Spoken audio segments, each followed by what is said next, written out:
But romanticized nostalgia is not the main reason that people cling so tenaciously, often even angrily, to what is essentially the adult version of Santa Claus, the Easter Bunny, and the Tooth Fairy. What primarily motivates them is fear, but it is not the lie itself that scares people. It is what the lie says about the world around us and how it really functions. For if NASA was able to pull off such an outrageous hoax before the entire world and then keep that lie in place for 4 decades, what does that say about the control of the information we receive? What does that say about the media and the scientific community and the educational community and all the other institutions we depend on to tell us the truth? What does that say about the very nature of the world we live in? This is what scares the hell out of people and prevents them from even considering the possibility that they could have been so thoroughly duped. It's not being lied to about the moon landings that people have a problem with. It is the realization that comes with that revelation. If they could lie about that, they could lie about anything. Dave McGowan, wagging the moon doggy. Thank you, everyone, for allowing me to speak today on the phony moon landings and space fakery. Now, I've put out quite a few videos on the moon landings hoax and space fakery, presenting a myriad of proofs, evincing that we've been lied to about pretty much everything related to space. If you are on the fence, I hope that I may present enough evidence here today that you'll go out and conduct your own investigation. At the very least, I can maybe point you in the right direction. I find it interesting how our affinity with space has become so strong that I would dare say that people love space, and that love is so blinding that they will deliberately not face the obvious adultery taking place behind their backs. I don't understand the willfully blind person. Hey man, I have pictures proving that she's lying and cheating on you. I don't want to see that. Get away from me. She'd never do that. Our love is too strong. I can't compete with that level of indoctrinated space love. No one has ever been to space, but the media has molded humanity into a society of myopic space lovers who will defend space's honor to their dying breath. I guess it's pretty pathetic. Hopefully, we can break your love affair with space. It's not a question about how much proof we have evincing that Apollo missions in space are fake. The real question is whether you will look. Here is one of the earliest attempts at faking space. The flight was in 1962, and yes, this was passed off as legitimate footage. We already know that these high-altitude balloons are the closest that we're ever going to get to space. But I do find it interesting how we were supposedly taking astronauts into these craft as early as 1962. But this part is the best. Here's the so-called footage from space. Let's look at that one more time. you know there's some shill liar out there somewhere trying to defend this footage. It's refraction that made the star appear through the moon.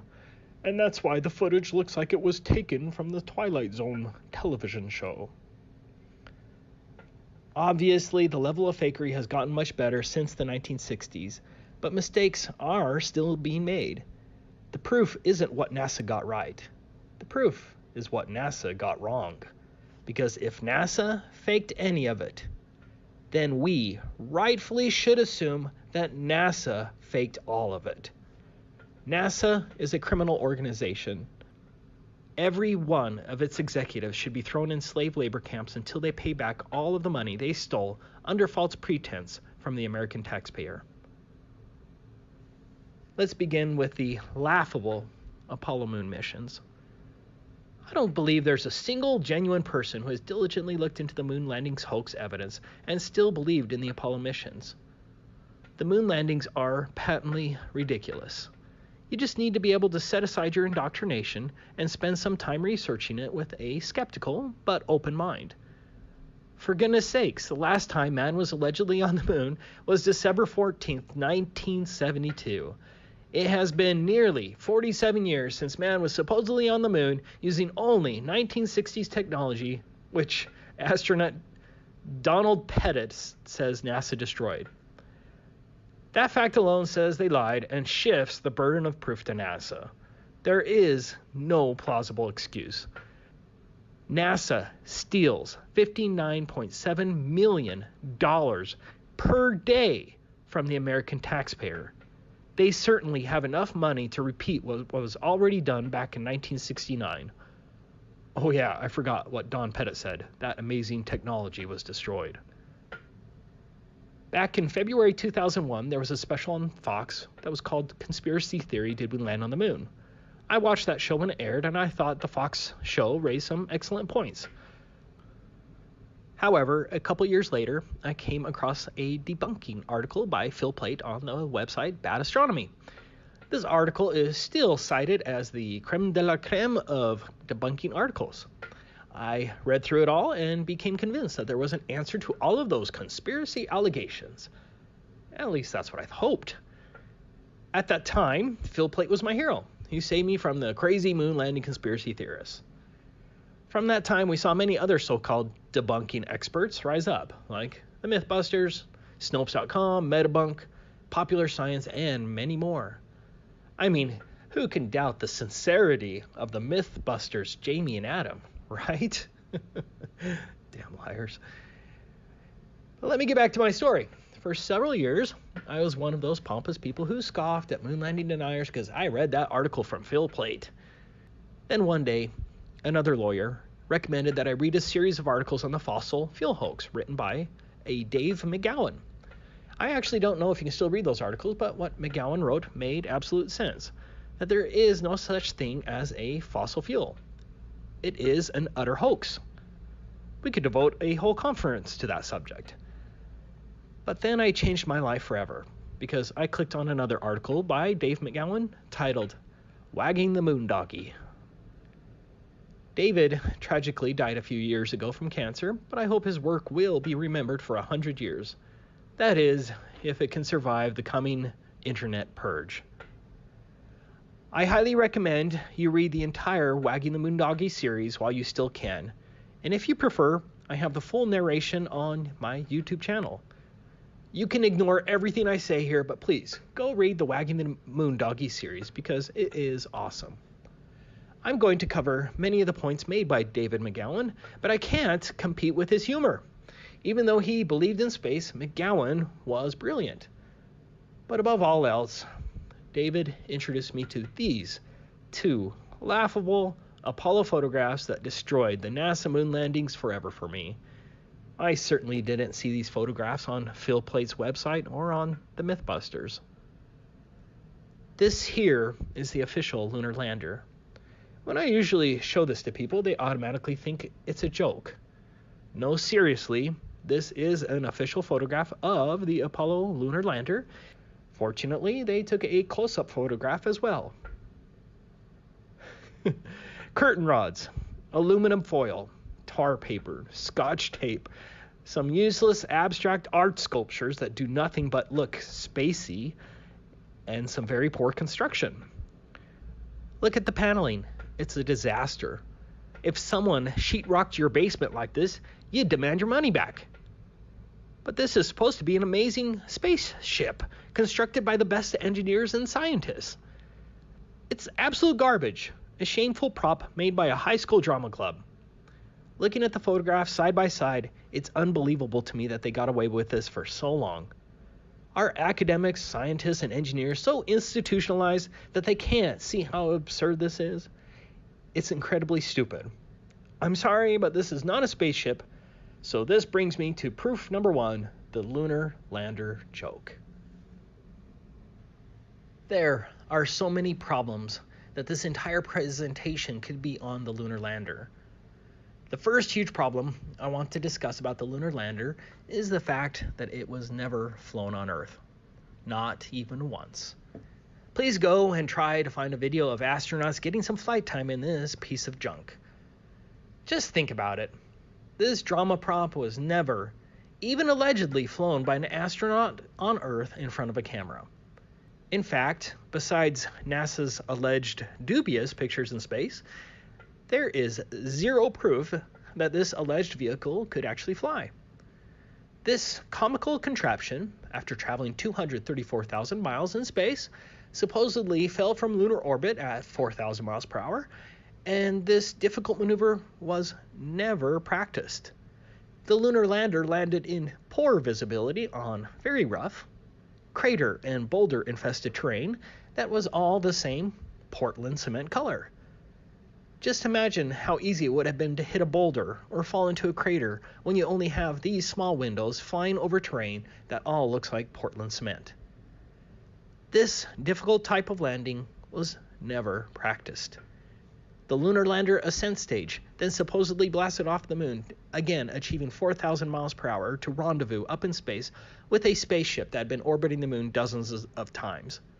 Again, this maneuver was never practiced on Earth. Here is Armstrong flying one of the much smaller so-called training vehicles in optimal conditions. In this vehicle, he has full visibility and there is no rough terrain. The accident almost killed Armstrong, but he wasn't alone. 3 of the 5 training vehicles crashed, and the training vehicles were much smaller, had much better visibility, were flown in optimal conditions, over runways, in daylight, were never flown in situations similar to what would be experienced on the moon, and still, 3/5 of the training vehicles crashed. That is not a good safety record, and these were far simpler craft. Notice that the conditions the training vehicle was flying over were nowhere near what would happen on the moon. It's flying over an airfield. You'd think that NASA would want its astronauts trained to fly in low visibility over rough, rocky terrain so that its astronauts would have practice not hitting a boulder or falling down a crater. Yet, NASA didn't find it prudent to have the astronauts actually practice flying the lunar lander on Earth. No reasonable, prudent person would consider this a safe way of landing on the moon. Could you imagine what would have happened if Apollo 11 crashed its untested lander and the astronauts all died a horrible death, and the public found out that NASA never actually had the astronauts practice flying the lunar lander multiple times on Earth?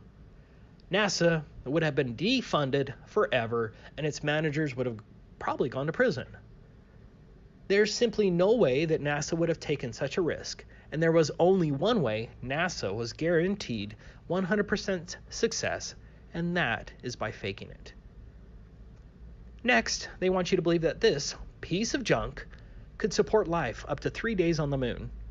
What kind of life support would be necessary? What kind of air conditioning would be necessary in the harshest environment imaginable? The temperature on the moon allegedly varies from negative 387 Fahrenheit at night to 253 Fahrenheit during the day. The Apollo 17 astronauts supposedly re-entered the lunar lander on 3 occasions after even driving around in a dune buggy. What kind of dust-absorbing system did it have? Where were the batteries to give it power for 3 days? How much oxygen did it have to repressurize on each occasion and last for 3 days? How was there so much room in the lunar lander that NASA was able to attach a dune buggy on later missions? Did NASA have the foresight to leave a large trunk for a fold-up dune buggy with tires and large 1970 batteries? What about all of the bulky experiments? Where did they fit? The lunacy of the lunar lander should be enough to convince any thinking person that the moon landings were fake. But we can't stop now. Exhibit 2. Kubrick's Apollo 11 lunar docking footage. So, after the astronauts were able to play around on the moon up to 3 days, the astronauts had to hop back into the ascent stage of the lunar lander and blast off the moon and catch up with the command module that had been orbiting at 4,000 miles per hour up to 3 days. Fortunately, the NASA astronauts knew exactly where the command module was after it had supposedly traveled 768,000 miles. It's also important to note that not one person on Earth was able to film this command module orbiting the moon with a telescope. You can supposedly see dark craters on the moon that are only 1 kilometer in diameter, but you can't see a large chrome spacecraft that would be reflecting sunlight like a mirror orbiting the moon dozens of times. There should be dozens of amateur astronomy videos showing the command module orbiting the moon, but they don't exist. But I especially love this Apollo 11 redocking footage. This is absolutely ridiculous. The These are 1960s special effects and are obviously fake to even a child. Look at the jerky motions. Look at the total lack of thrusters being used. I've had many people ask me if this is genuine NASA footage, and yes, it is. I actually feel pretty bad for you if you believe that's a spaceship that just blasted off from the moon traveling at 4,000 miles per hour. Maybe you noticed that the video footage of the docking lunar lander appears eerily similar and as fake as Kubrick's 2001 A Space Odyssey. Exhibit 3. The preposterous Apollo ascent stage. The last video was shockingly ridiculous. Again, it's unbelievable that anyone with a brain, let alone a degree, believes that was a real spaceship traveling at 4,000 miles per hour docking in lunar orbit. Institutionalized conformity is amazingly powerful, as even individuals with a PhD won't allow themselves to question their institutions. But this gets even better. This is official NASA footage of the Apollo 15 and 17 ascent stages. Remember, the engine was never even allegedly turned on beforehand. In addition to the preposterous and obviously fake footage, NASA claims that it used a remote control to operate the camera on the moon buggy left behind, and then beamed that video footage back to Earth 234,000 miles away. We didn't even have decent television remote controls in 1972, but NASA could not only operate the camera from 234,000 miles, NASA could also pan up and follow the lunar ascent stage and zoom out all in real time without delay. Look again, the camera zooms out and pans up in real time, and this remote control was supposedly 234,000 miles away. That, ladies and gentlemen, is impossible. Does anyone here actually think this looks real? One other thing, notice that there is no thrust from the nozzle. Yes, there should have been a huge flame and obvious light source from the nozzle. Exhibit 4. No blast crater and no scorching. This is a 7,500 pound thruster. Look at its power. Look at its heat. Look at the light it creates. Look at the dust it kicks up. And yes, the Apollo astronauts claim that its lunar lander also kicked up dust, and the phony footage shows the same. The Apollo lunar lander had a bigger thruster at 10,000 pounds. Obviously, the 10,000 pound thruster failed to displace or scorch any of the lunar soil. In one case, you can see the nozzle is actually bent as it collapsed on the surface. The nozzle is literally buried in the ground, and still it did not affect the lunar soil. It's very clear a crane sat this lunar lander down on the soil. There was no rocket. Exhibit 5. The marionette astronauts. I already touched on this in my last video, but the evidence is compelling. The astronauts were dangling from wires, and you can see it multiple times. This video proves that the astronauts did dangle by wires. There really isn't much more to say then. How in the world do you believe in this nonsense? Exhibit 6. The unmistakable Apollo movie backdrop. You can clearly see the use of 1960s movie artificial backdrops here. It's obvious. The backdrop lines are visible throughout all the missions. In this case, you can even see the carpet used to blend in with the backdrop. No reasonable person can deny that these are movie backdrops. This was not filmed on the moon. Exhibit 7. Thousands of studio quality photos. Our NASA actors were able to impossibly produce thousands of studio quality photos. What's wrong about that?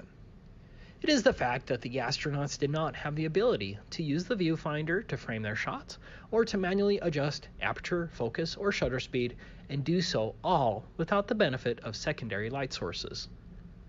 But the astronauts managed to do this nearly every time. This can't happen in real life. Here's how McGowan put it, skipping ahead 2 sentences. Simply stated, it would not have been possible to capture any of the images allegedly shot on the moon in the manner that NASA says they were captured. Back in the day, you see, and the younger readers may again want to cover their eyes, cameras weren't all that smart, so everything had to be done manually. The photographer had to manually focus each shot by peering through the viewfinder and rotating the lens until the scene came into focus. The proper aperture and shutter speeds had to be manually selected for each shot as well to ensure a proper exposure. That required peering through the viewfinder as well to meter the shot.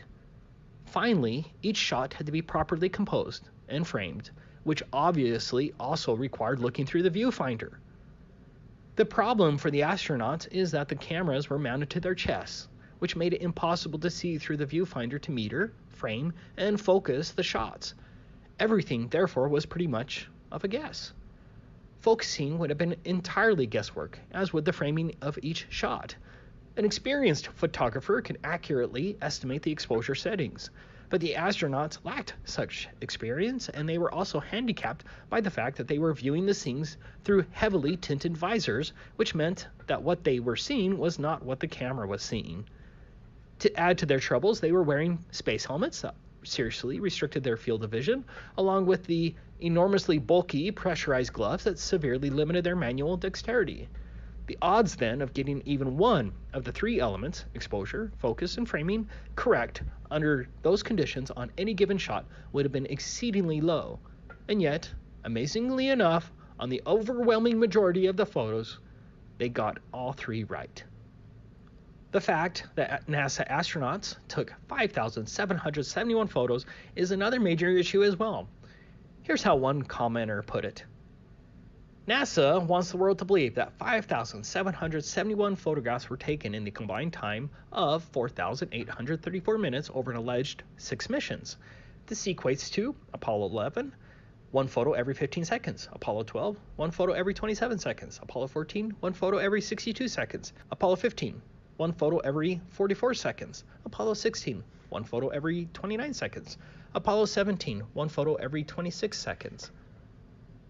Given all the facts, was it possible for two men to take that many photos in so short a time? Any professional photographer will tell you it cannot be done. Virtually every photo was a different scene or in a different place, requiring travel. As much as 30 miles travel was required to reach some of the photo sites. Extra care had to be taken shooting some stereo pairs and panoramas.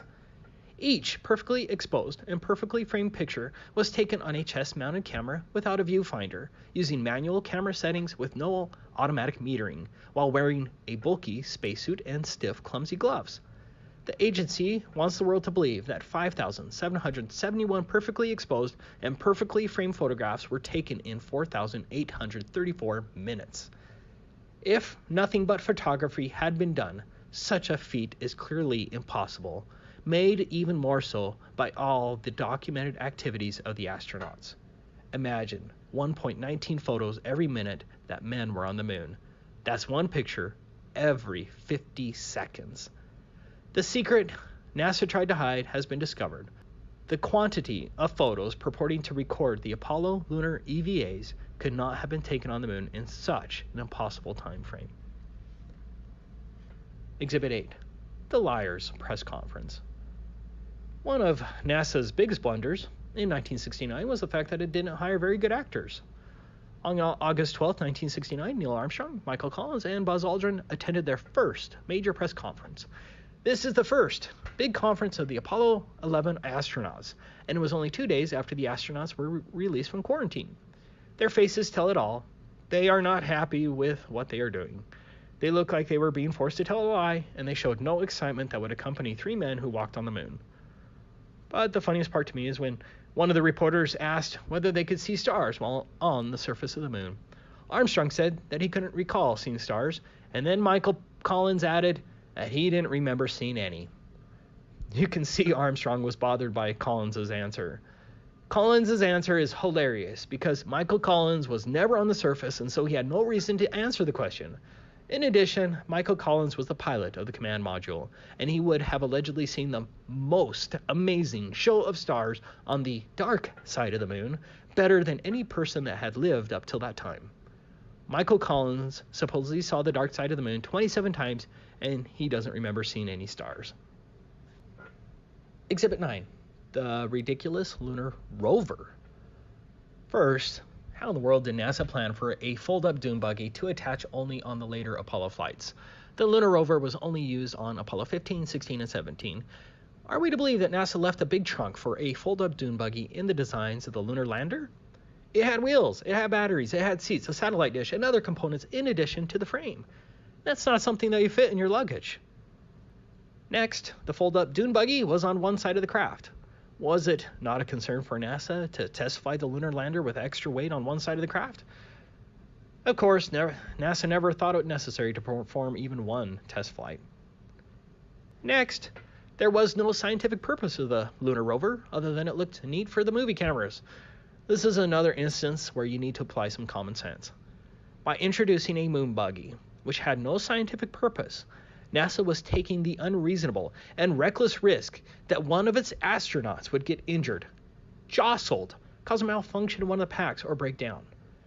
How easy would it have been for an astronaut to hit a rock and cause a part of his suit to malfunction, or for the astronaut to get thrown from the vehicle? What if the vehicle broke down after hitting a rock covered in dust? This wasn't a minor risk, as is clearly seen in the photographs. The astronauts had poor visibility and were cruising around in conditions like these, where even the smallest problem could kill the astronaut. There's simply no way that the reckless lunar rover would have happened. What's even more funny about the lunar rover is the fact that it really looks like it was just a remote-controlled car with an action figure. The astronaut never moves from his uncomfortable position. But even more damning is the fact that many times the rover didn't produce tracks, or produce tracks in strange ways. Here is a sampling of photographs of the strange and missing rover tracks.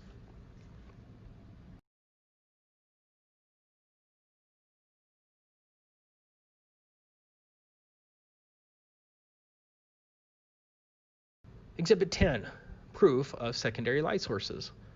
Of course, NASA could have easily filmed the Apollo movies with just one light source, but NASA needed those thousands of studio quality photos, and so NASA did use other light sources.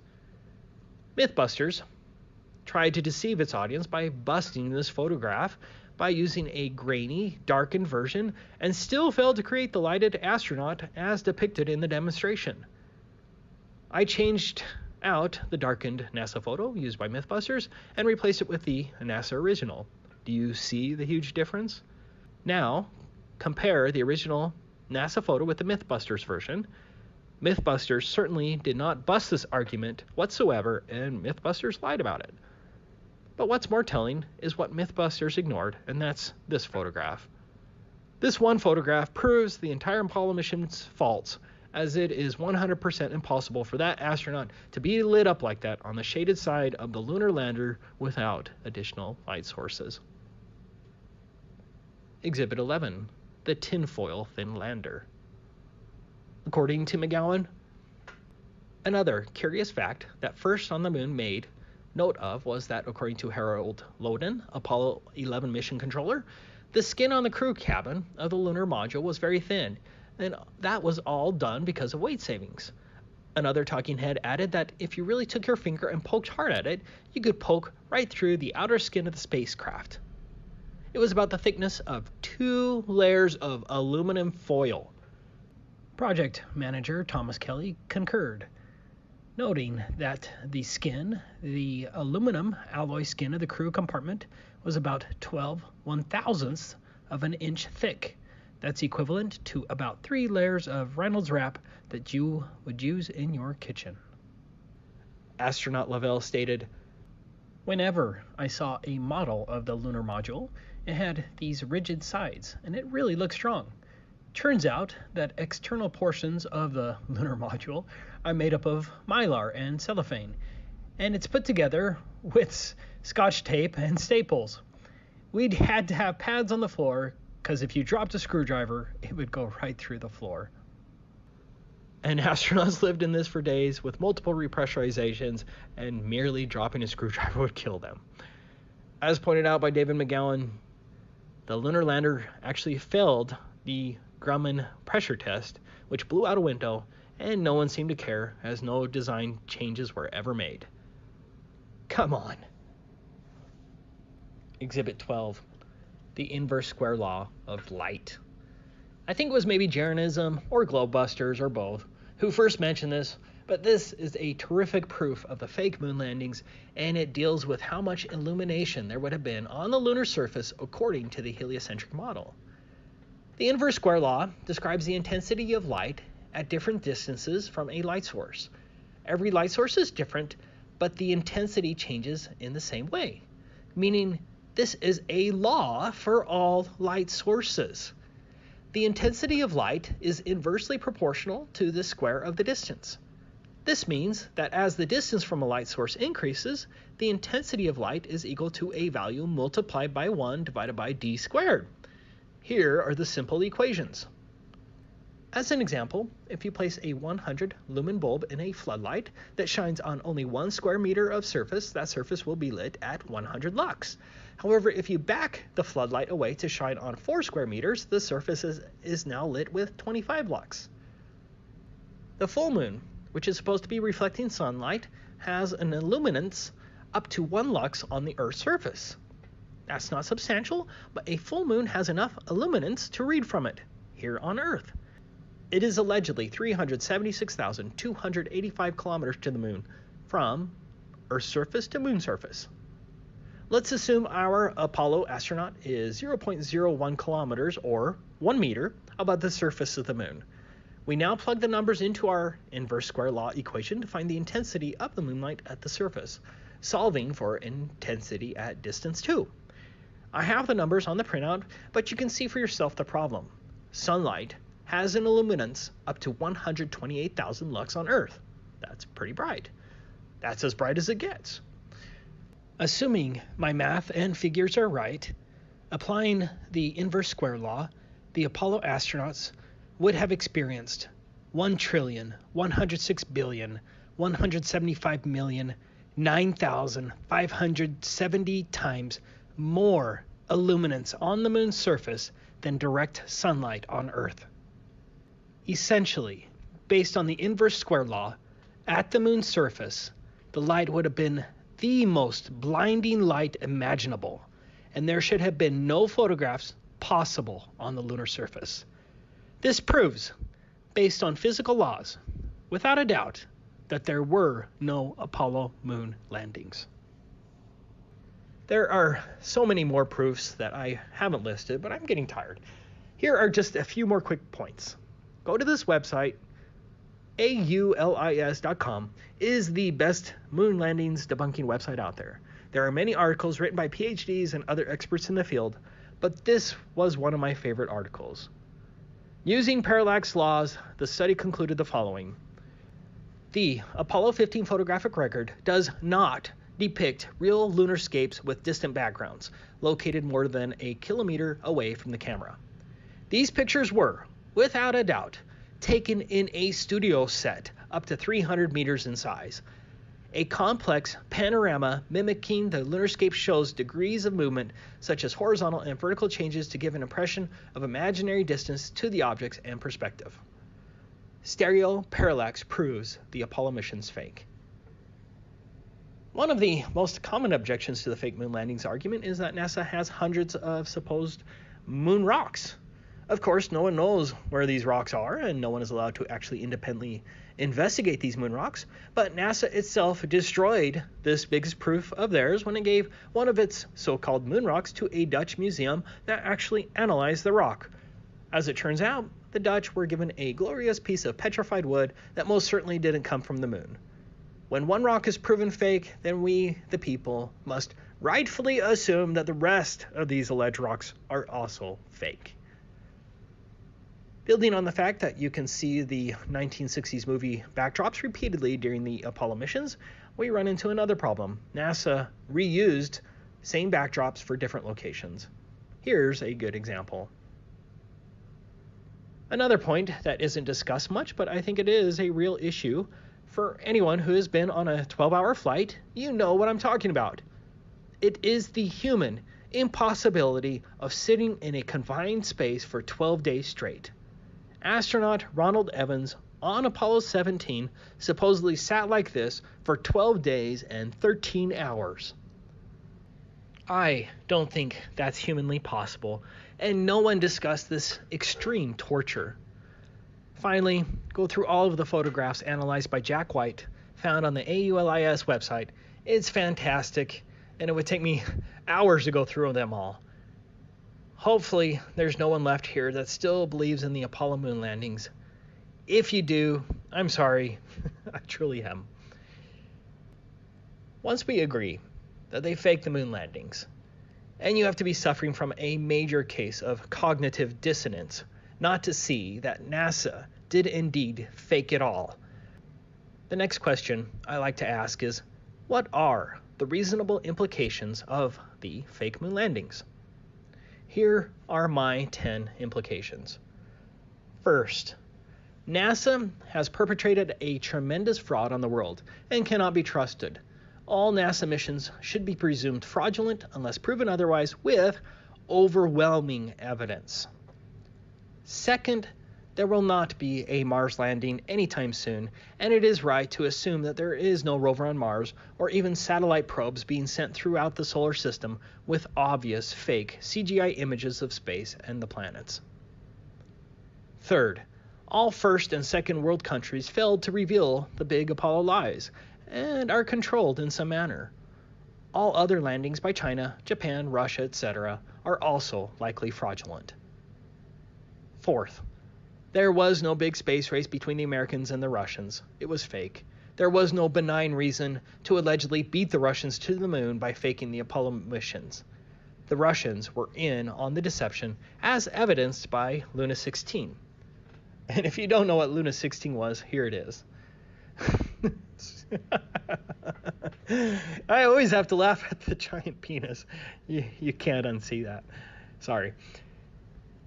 Fifth, the media cannot be trusted, as the media incessantly praises and repeats the patent lies of NASA, continually reinforces the fraudulent moon landings, and derogatorily labels anyone who rightfully thinks otherwise a conspiracy theorist. Sixth, universities, professors, astrophysicists, engineers, major churches, police organizations, the FBI, the courts, WikiLeaks, politicians, etc. all failed to uncover the obviously faked moon landings. They are controlled, directly or indirectly through conformity. Humanity cannot put their trust in these pseudo-scientists and mainstream institutions.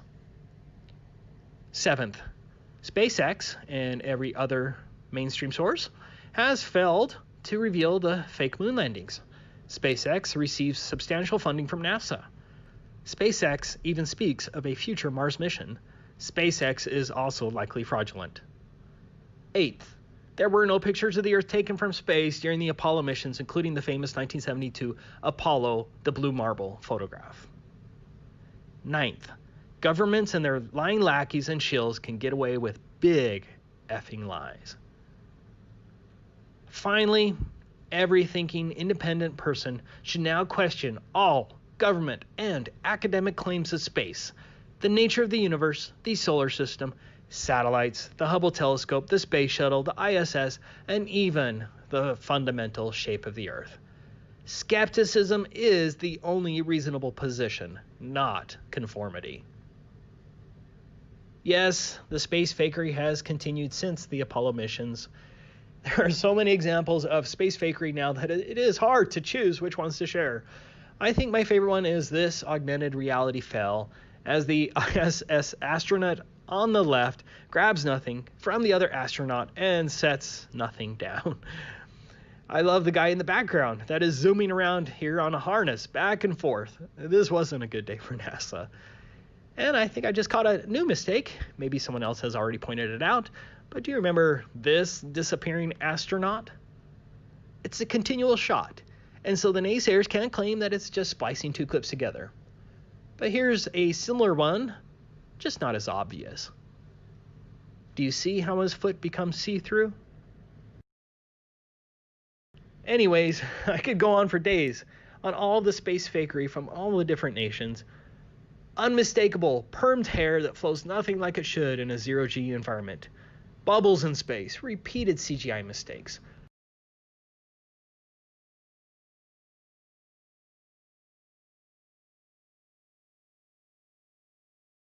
obvious use of harnesses and wire fails,